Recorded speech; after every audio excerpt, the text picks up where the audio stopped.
Oi, turma, tudo bem? Vamos lá para mais um dia de aula? Turma, estamos chegando no final da apostila de matemática.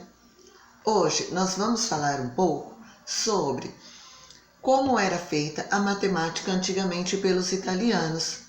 Turma, antigamente o registro da matemática era feito como se fosse a escrita de português, por meio de palavras e até mesmo por meio de alguns desenhos, a representação por desenhos. Então era feita a leitura daqueles desenhos para que a gente conseguisse interpretar as quantidades, mais, menos.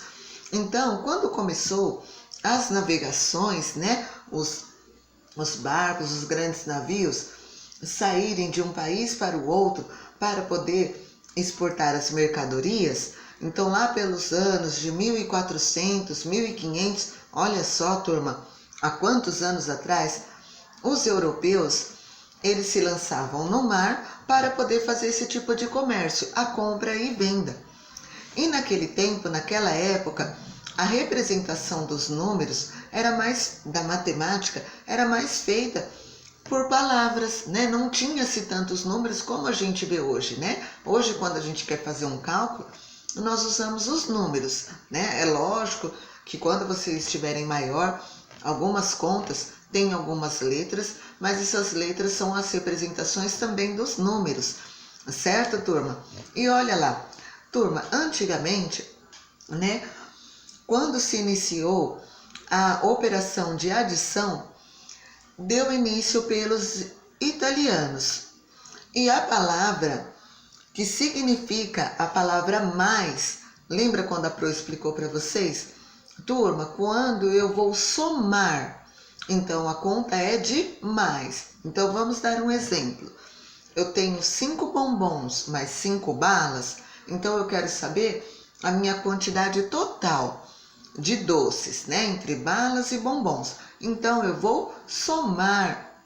Então eu vou fazer uma conta de mais. Na linguagem italiana, a palavra que significa a palavra mais é o pi, né? O pi.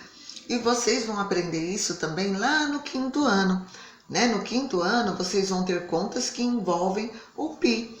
E vocês vão aprender e vai ser bem bacana, tenho certeza. Turma, então vamos lá. Turma, então antigamente as mercadorias não eram como hoje, né? Que a gente tem algumas coisas que já são embaladas, já são separadas por quilos e fica até mais fácil para quando a mamãe e o papai vai até o supermercado fazer a compra. Então antigamente era tudo se vendido em sacos, né?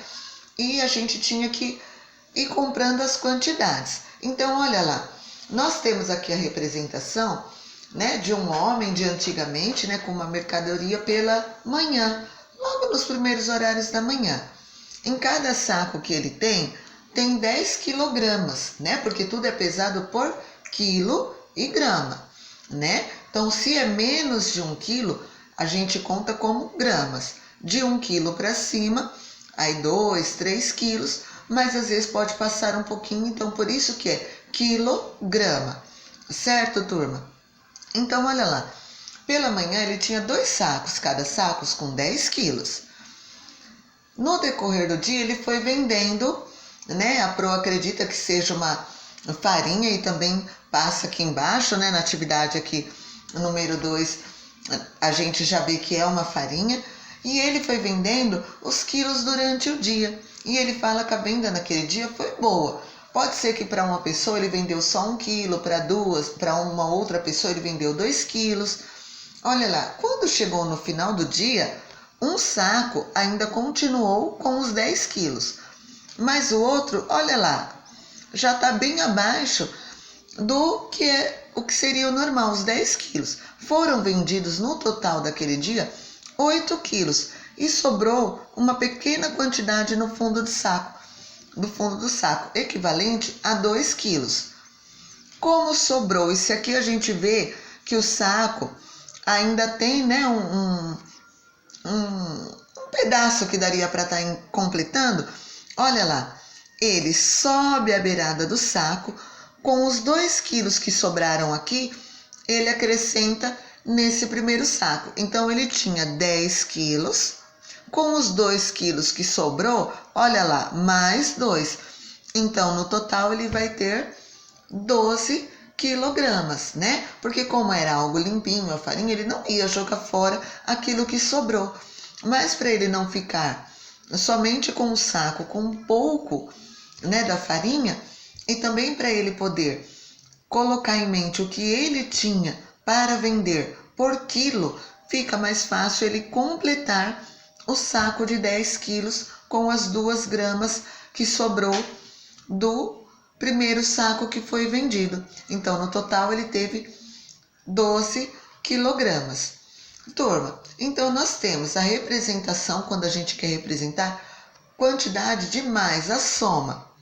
Nós temos a adição, com o sinal, né, que nós vemos aqui da cruzinha, é o sinal de mais. Quando eu quero vender alguma coisa, então eu vou deixar de ter aquela quantidade total e vou ter uma quantidade menor.